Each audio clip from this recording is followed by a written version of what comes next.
tiếp nối. Chiều xuống thấp thoáng,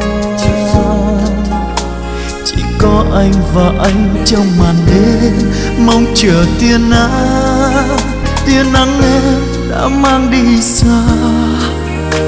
Em hứa mang hơi ấm quay về, anh vẫn tin một ngày chúng ta sẽ lại có nhau.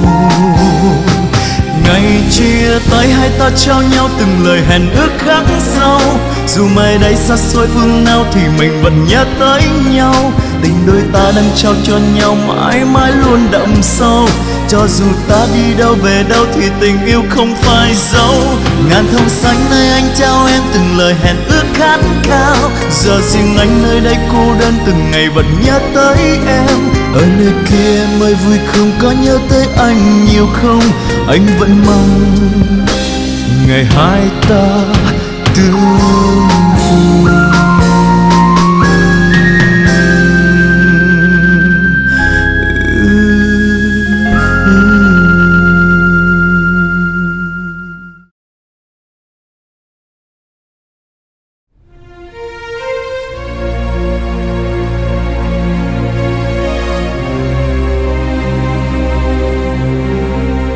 Cô không đi đâu hết.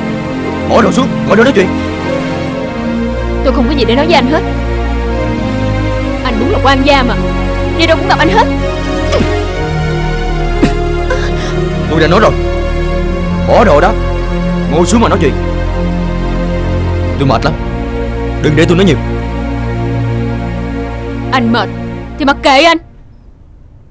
Anh muốn nói chuyện lý lệ nữa chứ gì. Tôi không muốn nói chuyện với mấy người nữa.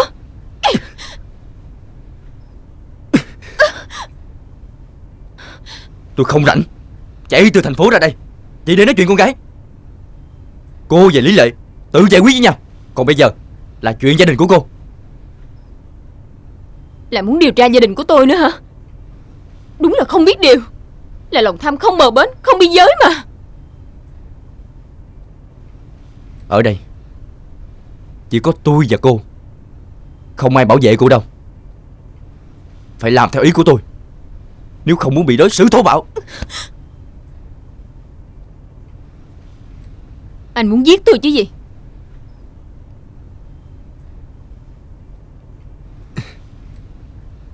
Cô tưởng tượng xa quá. Tôi đâu có điên mà làm chuyện đó. Vả lại, giết cô thì tôi được cái gì? Ngồi ở đó nói chuyện. Không.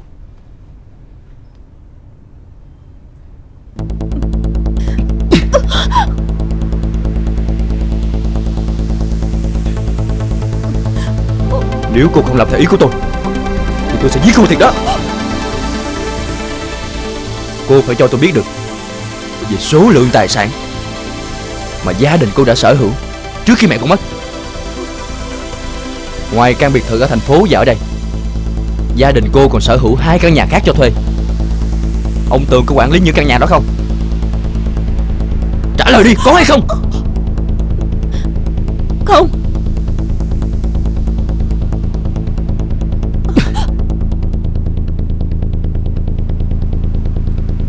Giấy tờ nhà mẹ cô cất ở đâu? Ông Tường có biết không? Không biết.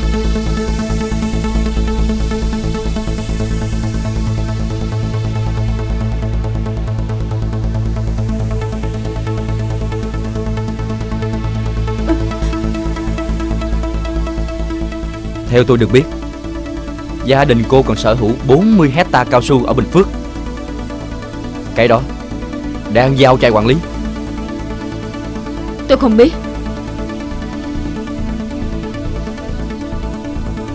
Cho là cô không biết mấy chuyện đó. Vậy còn tài sản trong nhà, trước khi mẹ cô mất, cô có biết còn bao nhiêu tiền trong ngân hàng và tài sản quý giá khác không? Không biết.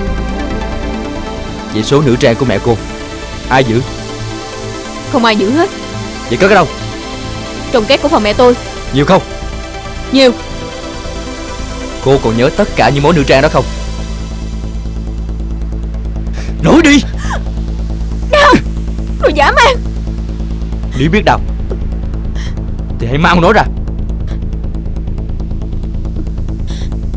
Tôi không nhớ hết.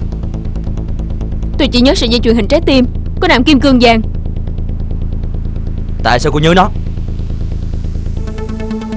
Vì đó là món quà sinh nhật ba tôi tặng mẹ tôi. Vậy ba cô mua nó ở đâu? Cô có biết không?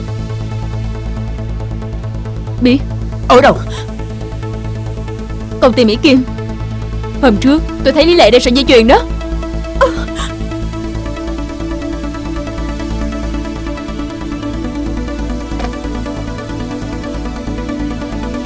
Trước đây mẹ cô có ủy quyền quản lý công ty cho ai khác không? Tôi không biết. Tôi không có nghe mẹ tôi nói. Theo tôi biết thì hình như mẹ cô có điều gì đó bất ổn, cho nên đã lập di chúc cho cô. Số tài sản đó có ai thừa kế khác ngoài cô không?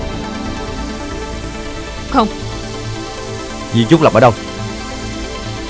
Phòng công chứng thành phố.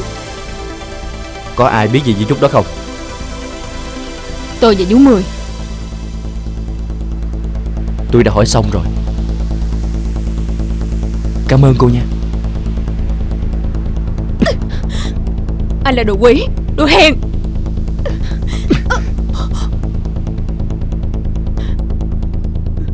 Cô nghĩ như vậy hả? Anh là đồ ác ôn. Anh đi chết đi, tôi căm thù anh.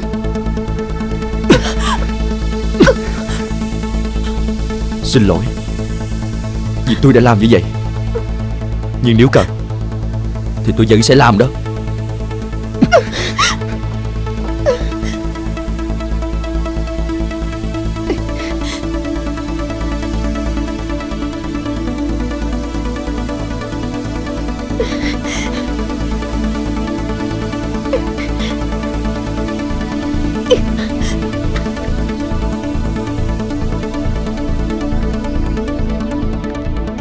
Cô đi đâu vậy?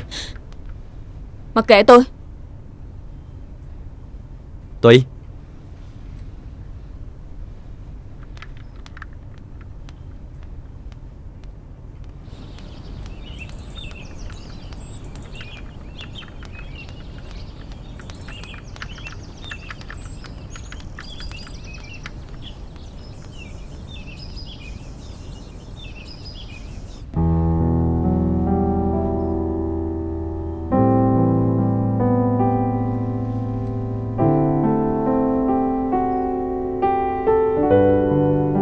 Ủa sao Khanh buồn vậy? Có chuyện gì nữa hả? Bộ anh Khang ra chuyện gì với Khanh hả? Mình mà giết được anh ta, mình giết cho chết luôn. Mình hận anh ta tới tận xương tủy. Mà không chỉ riêng mình anh ta đâu, mình hận cả gia đình ông Tường. Chỉ có một mình ông ta mà làm cho cả nhà mình phải khổ, rồi còn kéo theo cả Ly nữa. Càng nghĩ mình càng muốn điên lên nè. Mình sẽ tự điều tra tội ác của ông ta, sẽ đưa ông ta ra pháp luật. Lúc đó sẽ cho ông nhạc sĩ đó hối hận sáng mắt ra vì đã chọn cô ca sĩ nửa mùa đó. Mình sẽ làm cho người đó hối hận đến phát điên lên. Lúc đó anh ta sẽ không còn coi thường mình nữa. Nhưng điều tra bằng cách nào? Khanh không làm nổi chuyện đó đâu. Mấy chuyện to lớn như vậy chỉ có người lớn mới giải quyết chuyện đó thôi. Nhưng mà nếu đợi người lớn thì lâu lắm. Mà làm như vậy anh ta sẽ không nể mình đâu. Lúc nào cũng vậy hết á, coi mình như là con nít vậy đó, cứ muốn ăn hiếp mình không à. Mình sẽ chứng minh cho anh ta thấy bản lĩnh của mình. Dám coi thường mình hả? Ủa Khanh làm sao vậy? Làm sao là làm sao? Muốn điên lên luôn chứ sao? Lần này sẽ không có nhịn nữa đâu. Mình chỉ hơi bị tức á, là tại sao lúc đó mình không đánh lại anh ta chứ. Cái lúc mà anh ta bóp cổ mình vậy nè, không biết tại sao mình không đánh lại, mà lúc đó mình chỉ sợ không à. Mình ngu thiệt luôn á. Làm như vậy á, người ta chỉ coi thường mình thôi à. Sao hôm nay Khanh lạ quá vậy? Bắt đầu từ ngày mai, Ly sẽ không thấy Khanh là một người nhút nhát như vậy nữa đâu. Khanh sẽ không cho bất cứ ai ăn hiếp Khanh nữa hết á. Nhưng không cho phép bằng cách nào? Thì Khanh nói rồi đó, Khanh sẽ tự điều tra, rồi sẽ đưa cả nhà ông ra tòa. Lúc đó ông nhạc sĩ đó hối hận cho chết luôn. Khanh à, đừng có làm gì nông nổi hết nha. Coi chừng thiệt hại lớn hơn nữa đó. Ngay cả Ly cũng vậy nữa. Ly không có được coi thường Khanh như vậy. Không có được coi Khanh là con nít nữa. Khanh sẽ chứng minh cho mọi người thấy bản lĩnh của Khanh. Khanh sẽ làm cho họ không được coi thường Khanh nữa. Hôm nay Ly thấy Khanh lạ quá à.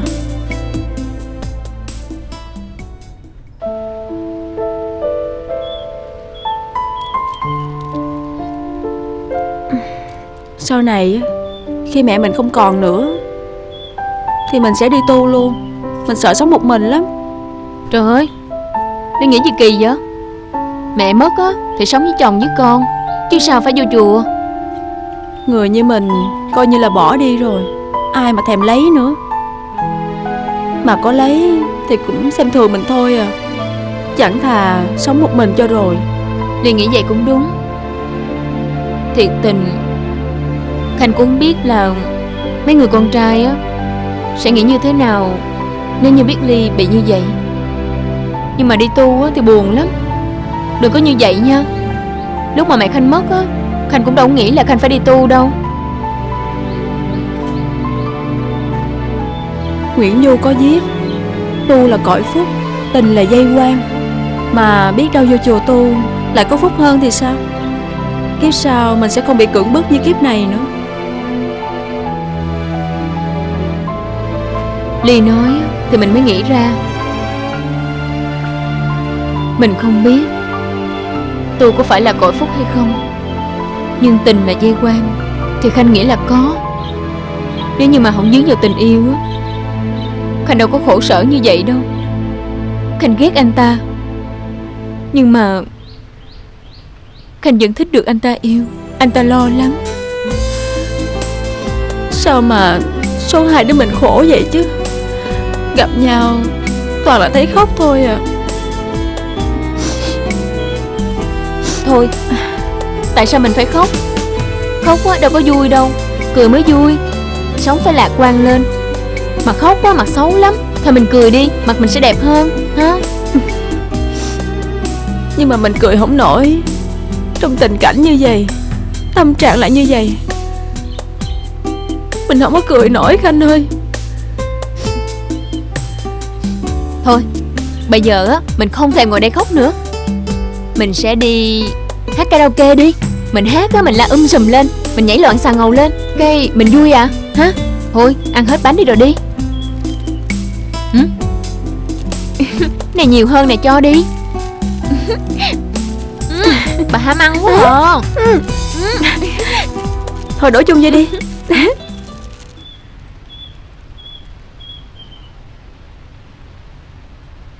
À, tôi có nghe Mai Ly nói về chuyện của Khanh. Tôi thấy được đó. Khanh cứ làm đi. Tôi sẽ ủng hộ Khanh hết mình mà. Dù gì thì người ngoài cuộc cũng sáng suốt hơn người trong cuộc. Trời đất, anh nói gì mà kỳ vậy? Em kể cho anh nghe là để anh ngăn cản Khanh, vậy mà anh không cản, lại còn xúi Khanh nữa. Anh thiệt là... Sao là phải cản? Mình phải ủng hộ Khanh chứ. Tiến hành việc điều tra, Khanh làm là đúng nhất. Khanh là người trong cuộc. Vì già vừa mới về, làm sao mà hiểu hết mọi chuyện ở đây. Họ biết gì mà giải quyết chứ. Nhưng anh thật sự có hiểu hết về Khanh chưa? Ngay cả bản thân của mình á còn lo chưa xong nữa, phải có bà vú lo cho. Mà nói thẳng ra là Khanh còn con nít lắm. Con nít á mà lo đối đầu với ông Tường như vậy á, nghĩ tới nó em rùng mình luôn á. Trời ơi Ly nói gì vậy? Ly đừng có coi thường Khanh như vậy chứ. Cái chuyện mà vú Mười chăm sóc cho Khanh á, chẳng qua Khanh chiều vú Mười thôi, chứ Khanh cũng biết tự chăm sóc cho mình chứ bộ. Khanh sẽ chứng tỏ cho ông nhạc sĩ đó thấy á bản lĩnh của Khanh, và sẽ không được coi thường Khanh nữa. Anh Khang không phải là người như vậy đâu. Khanh đừng có nghĩ như vậy. Không coi thường tôi mà ăn hiếp tôi hả? Tôi sẽ đưa gia đình ông Tường ra tòa. Lúc đó cho anh ta sáng mắt ra, và sẽ hối hận vì đã chọn cô ca sĩ nửa mùa đó đó. Khanh tức vì anh Khang yêu Lý Lệ đúng không? Thôi Khanh à, đừng có quan tâm tới con người đó nữa. Gì vậy? Ai nói tôi tức? Mắc cười quá à.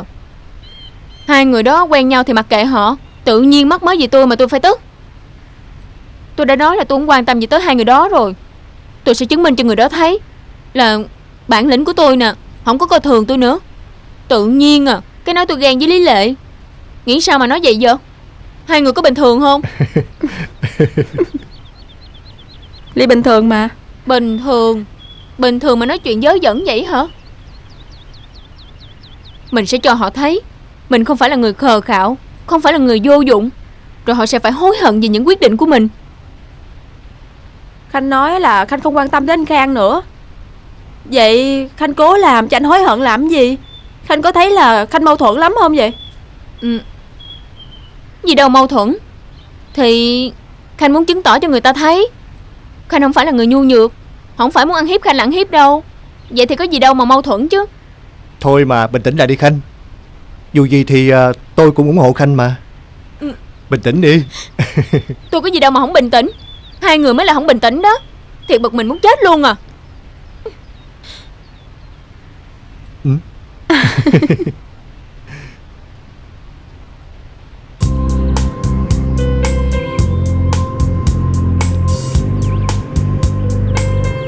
Anh Quang nè, hồi nãy anh có thấy Diễm Khanh nó bất thường lắm không? Từ hồi nào đến giờ em chưa thấy nó nổi giận như vậy á. Hình như là nó ghen thiệt đó anh. Ừ, anh cũng thấy vậy. Anh không hiểu nó bằng em đâu. Nói vậy thì nói, nó vẫn rất con nít, mà rất tiểu thư nữa. Nó lại đối đầu với một người như ông Tường. Ổng sẽ nuốt nó như nuốt một viên kẹo, mà ngắt đầu nó như ngắt đầu dế vậy. Mà anh ủng hộ nó là hại nó đó. Anh không nghĩ như Ly. Anh nghĩ hãy để cho Diễm Khanh phải tự khẳng định mình. Anh cho là cô làm gì đi nữa thì cũng phải trả thù cho gia đình. Như vậy mới gọi là dũng cảm. Mà nói thiệt nha, anh thấy Ly nhút nhát quá. Không tốt đâu. Em mà nhút nhát hả? Nhút nhát gì?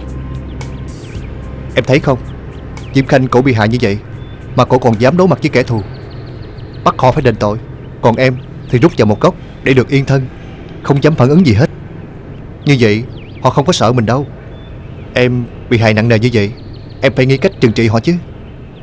Như vậy họ mới sợ mình.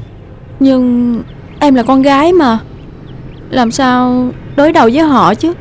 Không có sức lực thì mình dùng trí. Đối với một kẻ gian xảo như vậy, mình đâu cần dùng cơ bắp để làm gì. Mà anh nghĩ Ly đâu phải là người kém thông minh, đúng không? Cái đó thì em kém thiệt á.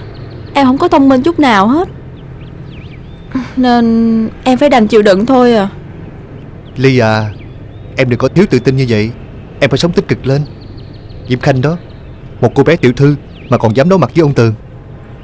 Em phải thật can đảm lên nha Ly. Anh sẽ ủng hộ em, ở bên cạnh em. Em đừng có lo.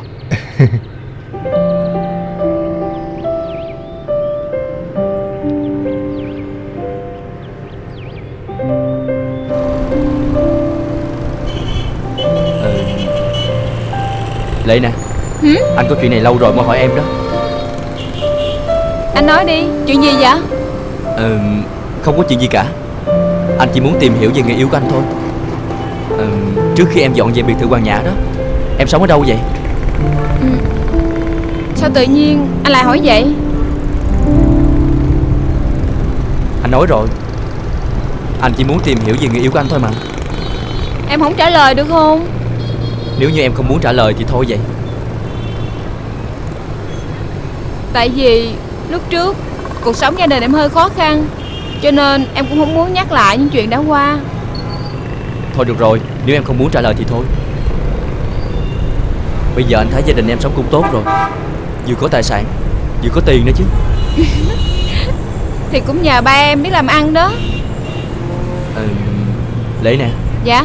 Em có bao giờ tìm hiểu là tại sao ba em có tài sản và công ty lớn như vậy không? Cái đó thì em nghĩ thì chắc là tại vì ba em làm việc cực lực nên mới có được tài sản như ngày hôm nay. Anh chỉ muốn tìm hiểu để sau này bắt chước ba em kinh doanh thôi mà. Em nói thiệt nha, em không có thích ai hỏi em những câu hỏi như vậy đâu. Em đâu có biết chuyện làm ăn của ba em như thế nào đâu. Thôi được, nếu em không muốn nói á thì anh cũng không hỏi nữa. Hả? Vậy mới ngoan.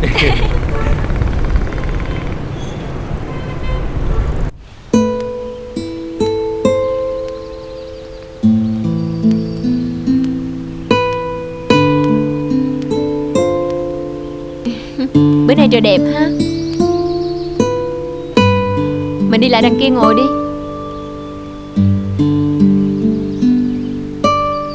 Đây.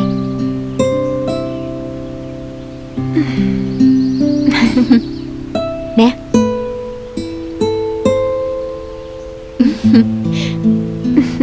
Nhìn Ly dễ thương quá à. Tuần sau Khanh phải về Sài Gòn rồi hả? Khanh phải về để mà lo chuyện hôm trước Khanh nói với Ly á. Khanh nóng ruột quá à. Hôm đó Ly nghe anh Quang nói chuyện xong về, Ly suy nghĩ nhiều lắm. Ly nghĩ mình đúng thiệt là hèn á. Trời ơi, cái gì vậy? Sao tự nhiên nghĩ gì kỳ vậy? Bây giờ Ly sẽ không cản Khanh nữa đâu. Ly sẽ xin mẹ vô Sài Gòn một thời gian dài nha. Mình sẽ đưa ông Tường ra pháp luật. Biết là quá sức, nhưng Ly nghĩ mình muốn làm một việc gì đó thì mình sẽ làm được mà. Đúng rồi, mình muốn thì mình sẽ làm được thôi. Ly có nhớ bác Hồ nói không? Đào núi về lấp biển, quyết chí ắt làm nên. Nhất định Khanh sẽ đưa ông ta ra tòa, bắt ông ta phải đền tội. Lúc đó cho ông nhạc sĩ đó sáng mắt ra, cho biết thế nào là hối hận. Nhưng mà rủi anh ta không hối hận thì sao?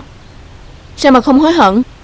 Lúc đó biết gia đình Lý Lệ xấu xa như vậy, có bị điên mới không hối hận á. Khanh nói thiệt, lúc đó hả, mà tới xin lỗi Khanh nữa nha, Khanh sẽ không chấp nhận lời xin lỗi đâu. Không thèm nhìn mặt luôn, cho tức chết luôn đó. Thì sẽ tức, rất tức. Tức tới mức mà đập đầu vô tường tự sát luôn. Anh nghĩ có thể sẽ hối hận. Chắc chắn là như vậy, chứ không phải là có thể. Đúng rồi, chắc chắn là như vậy. Mình hãy cố lên nha.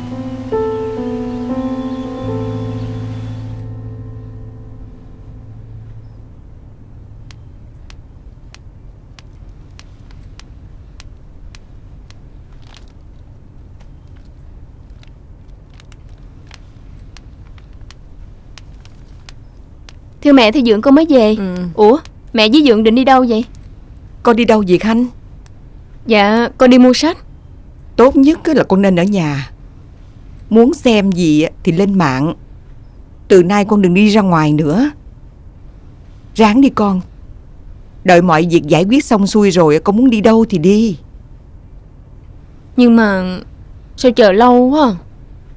Cứ sống cái kiểu tù túng như vậy hoài, con thật sự chịu không có nổi. Bây giờ á, con thích được đi ra ngoài, đi học, hoặc là đi chơi với Mai Ly. Chứ cứ ở nhà giống như là bị nhốt vậy đó.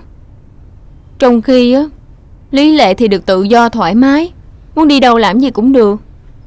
Càng nghĩ con càng khó chịu. Mẹ biết cái tánh của con thì thích năng động bay nhảy, nhưng mà con ráng chịu đi con. Mẹ với Dượng sẽ tìm mọi cách để bảo vệ con. Bây giờ con thấy Lý Lệ nó sướng vậy đó, nhưng mai này nè, con gái mẹ sẽ sung sướng hơn nó nhiều. Mẹ sẽ làm mọi cách để cho con hạnh phúc. Con tin mẹ đi. Dì nghĩ là con nên nghe lời của mẹ, đừng đi lung tung nữa. Mẹ của con lo lắm đó. Bây giờ dường như mẹ của con phải đi lên phòng luật sư.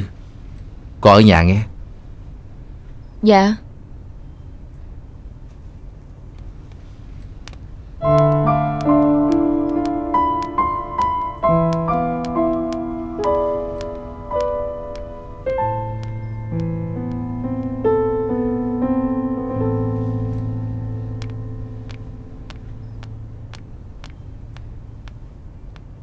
Vú.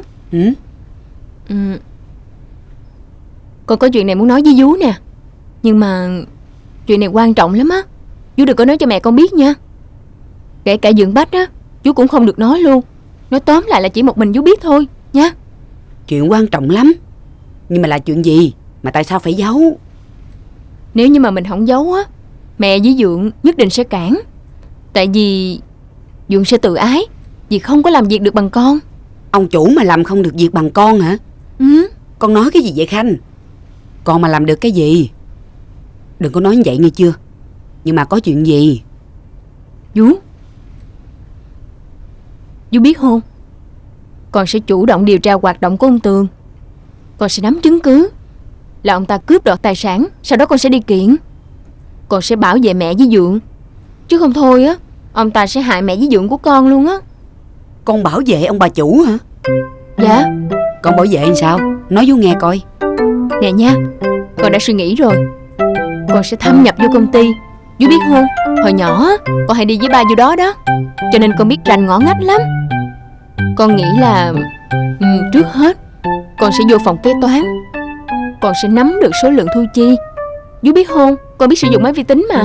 Rồi sau đó con sẽ tìm hiểu coi là ông ta làm ăn gian dối như thế nào. Sau đó con sẽ đi kiện. Tại vì lúc đó mình có chứng cứ rồi. Vú thì không có rành cái chuyện làm ăn của công ty, nhưng mà con nắm cái số liệu thu chi của công ty để làm cái gì? Thì mình phải nắm được cái số liệu như vậy, mình mới có chứng cứ là ông ta cướp đoạt tài sản chứ vú. Vú cười gì vậy? Con nói thiệt mà vú cười. Vú kỳ quá.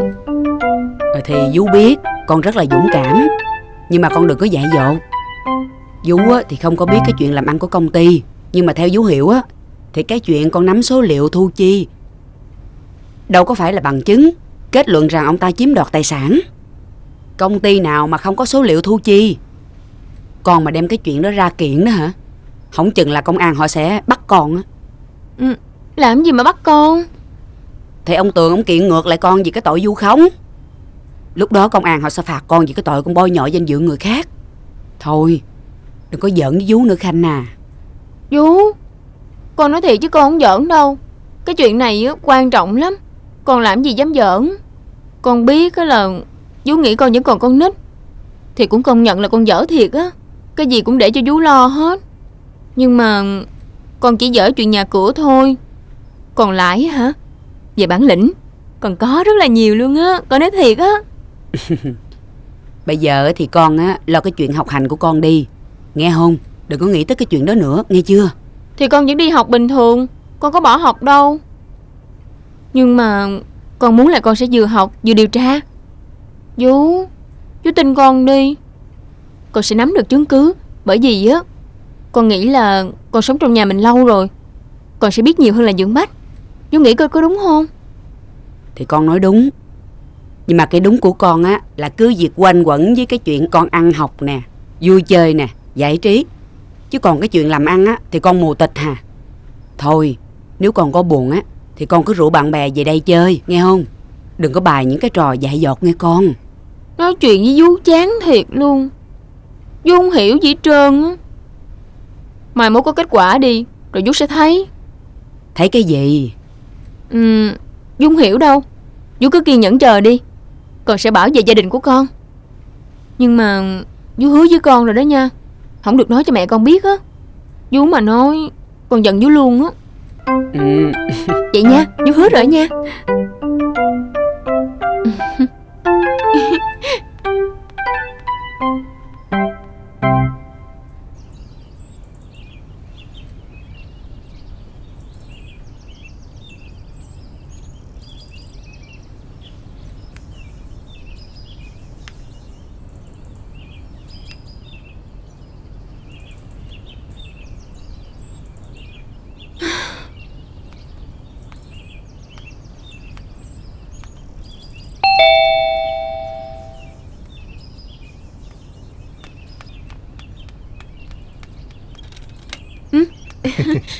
Sao hai người lâu quá vậy? Khanh đợi 2 tiếng đồng hồ luôn á.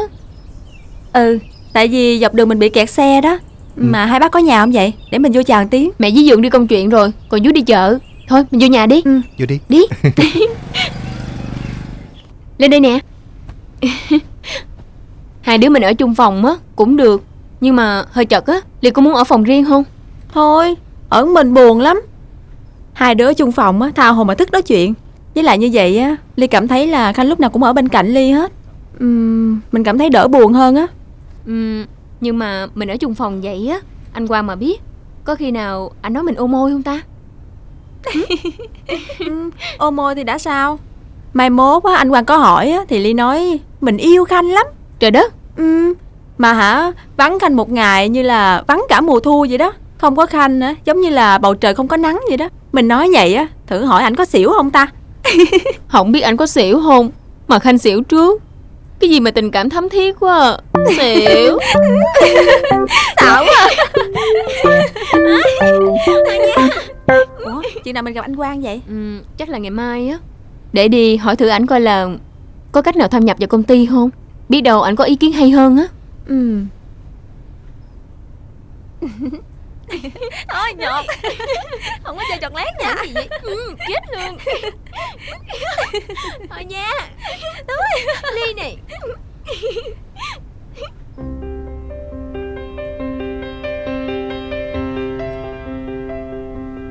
Bây giờ chỉ còn cách làm tập vụ thôi. Làm tập vụ, mình có thể vô trước mọi người hoặc về trễ hơn mọi người. Không cần nghiệp vụ, mình có thể đi tất cả các phòng mà không có ai nghi ngờ hết. Anh thấy làm tập vụ là hợp nhất rồi đó. Nhưng mà lúc Khanh vô xin việc á, chắc chắn người ta sẽ nhận ra Khanh. Không có được đâu. Vậy thì Ly đi đi. Đi vô xin việc đi. Ly chỉ cần nói là cần phân nửa lương thôi. Miễn sao có việc làm là được rồi. Không thôi á, mình không cần lương luôn. Được không? Trời đất ơi. Yên tâm đi. Mẹ của Khanh cho Khanh nhiều tiền lắm. Hai đứa mình xài chung, khỏi là nhiều tiền. Vậy hả? Trời ơi, Khanh nghĩ sao vậy? Đi làm mà không cần lương, người ta sẽ nghi ngờ liền. Không thôi nói mình khùng đó. Trời ơi, không hiểu gì hết. Mà đi làm mà không cần lương á, người ta mới thích. Đúng không? Khanh đúng là thiếu thực tế thiệt á. Không ai ngu đến nỗi mà đi làm mà không cần tiền. Còn cái người nào mà đi làm không cần tiền á là phải có mục đích riêng. Hiểu chưa? Thì thật ra tụi mình cũng có mục đích riêng chứ bộ. Đúng rồi đó. Nhưng làm tập vụ mà mục đích riêng gì? Làm việc để học việc á thì mới gọi là mục đích riêng. Còn này là làm tập vụ thì cần thiết gì phải học chứ, đúng không? Thôi bây giờ như vậy đi. Cô Minh á, hồi xưa rất là thân với mẹ của Khanh. Khanh sẽ nhờ cô đưa Ly vào làm. Nói là Ly rất là nghèo khổ, Ly cần làm việc. Rồi nói cô trả lương cao cho Ly. Được không? Chắc là được á. Cô không từ chối đâu. Sao? Được đó Khanh. Bây giờ Khanh làm sao phải thuyết phục cô Minh để nhận hai người vô làm. Trước mắt á thì Ly cứ ra mặt, Khanh còn ở trong bóng tối. Làm tập vụ thì chắc không có ai để ý đâu. Lúc đó thì hai người xếp lịch mà chia ca ra. Trước mắt thì mình phải gặp cô Minh trước đã. Hả?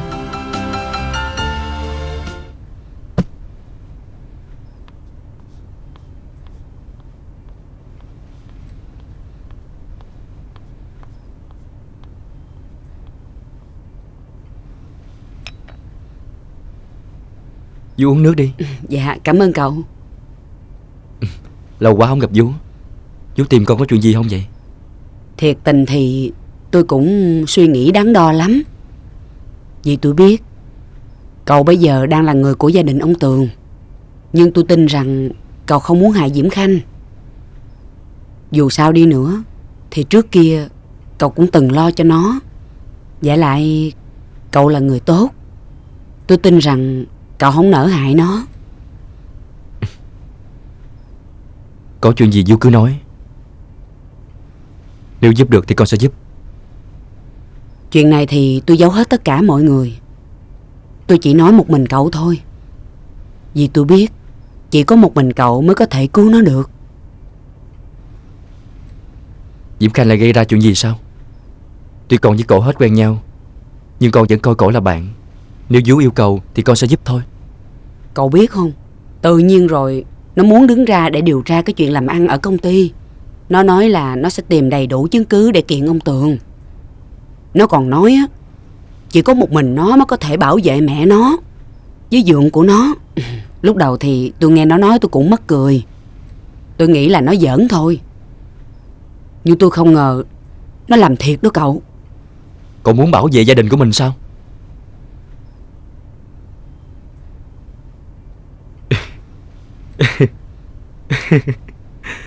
Xin lỗi vú. Con nghe chuyện này mắc cười quá. Tôi cũng như cậu. Lúc đầu tôi nghe tôi cũng mắc cười. Nhưng mà sau suy nghĩ lại á, tôi thấy lo lắm. Nó nói là nó sẽ cùng làm với một người bạn. Ban đầu tôi nghĩ là nó quên quang theo cái kiểu con nít. Nhưng bây giờ á, cô Mai Ly đã vô tới đây rồi. Vú biết á, là nó nói thiệt. Với lại hình như có cậu ca sĩ Nam Quang tham gia cái vụ này nữa. Vậy Vú có biết là Diễm Khanh định làm gì không? Nó nói nó sẽ vô công ty tìm hiểu cái gì đó ở phòng kế toán á. Tôi á thì tôi dốt nát, tôi không có hiểu nhiều. Với lại nó cũng ngô nghê lắm. Nó mà vô công ty á, ông Tường mà ông phát hiện được á thì nó sẽ chết. Cậu theo dõi cứu nó giùm tôi cậu Khang. Cậu làm được cái chuyện này, tôi mang ơn cậu nhiều lắm.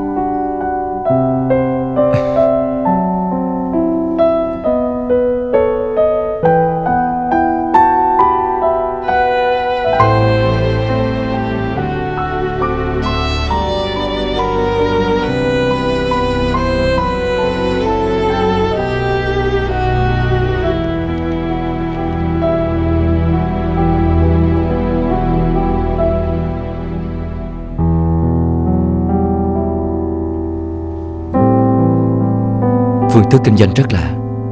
Hèn gì công ty phát triển nhanh như vậy là nhờ phương thức kinh doanh rất là lạ này.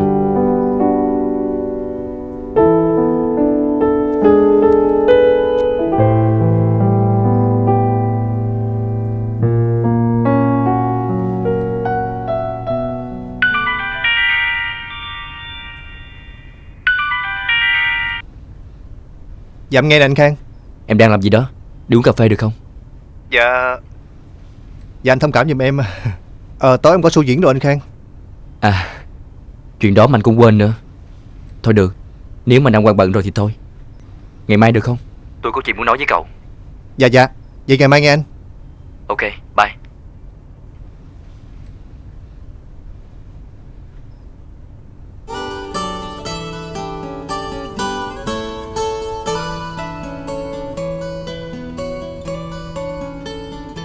Chuyện của cậu và hai cô đó định làm tôi đã biết hết rồi.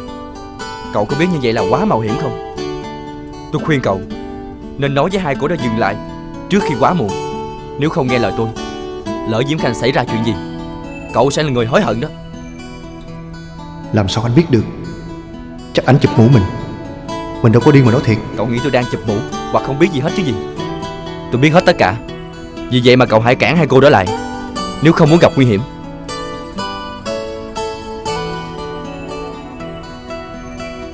Thật ra đâu có gì đâu anh. Mai Ly vô đây, hai cô đi chung nên anh nghĩ có âm mưu gì thôi. Diễm Khanh khờ như con nít, làm sao có âm mưu gì được. Cậu đừng có nói giọng đó với tôi. Cậu nghĩ mình đang nói chuyện với một đứa con nít hả? Cậu và hai cô đó định làm gì? Nói đi. Tụi em có làm gì đâu. Dạo này tụi em hay đi chung, uống cà phê nè, coi ca nhạc nè, chẳng làm gì hết á. Mà Diễm Khanh khờ thấy mồ, chẳng lẽ anh sợ? Không có gì đâu anh. Thôi được, nếu như cậu không nói thì tôi cũng sẽ có cách biết. Chào cậu. Mà nè, tôi nói với cậu một lời cuối. Nếu như hai cô đó gặp nguy hiểm thì cậu phải là người chịu trách nhiệm đó.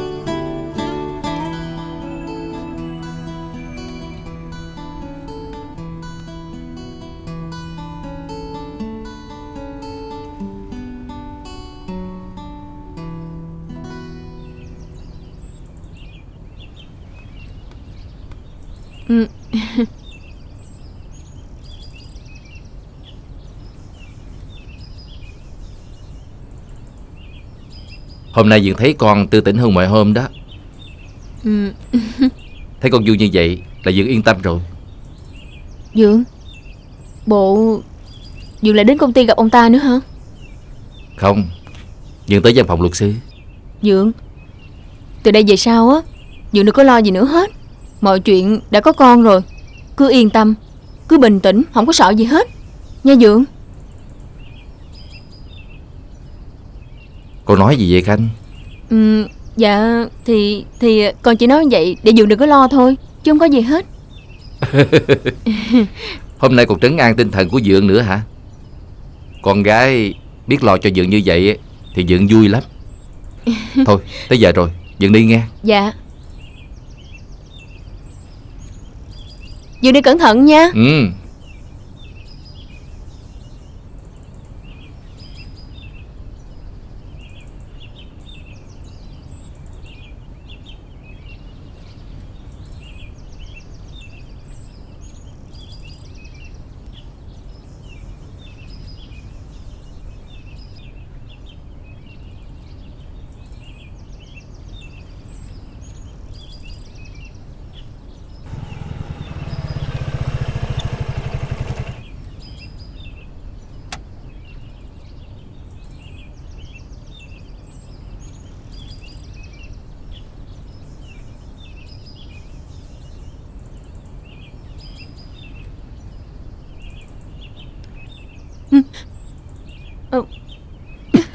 Ngồi xuống đó nói chuyện.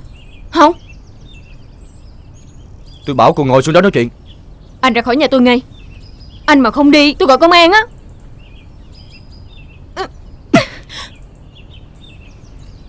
Công an không có thời gian giải quyết những trò ngớ ngẩn của cô đâu. Ngồi đó đi. Cô định làm chuyện gì nữa? Làm gì là làm gì? Cô tưởng tôi không biết gì cả hả? Tôi biết hơn những gì cô nghĩ đó. Cô định làm gì ông Tường? Vú Mười. Vú Mười đã nói với anh chứ gì. Thiệt là Cô định vô chất vấn Vú Mười chứ gì. Nói cho cô biết, nếu Vú Mười là người đưa thông tin thì tôi không quan tâm đâu. Giả lại, tôi không dạ gì để tin một người luôn luôn bảo vệ cô cả. Nói đi, cô và Mai Ly định làm gì? chuyện này chỉ có 3 người biết. Chắc chắn anh Quang và Mai Ly sẽ không bao giờ nói ra. Chỉ có mỗi một mình Vú Mười. Chắc chắn là Vú Mười rồi. Tôi sẽ giận Vú luôn. Sẽ không thèm ở chung nhà với Vú nữa.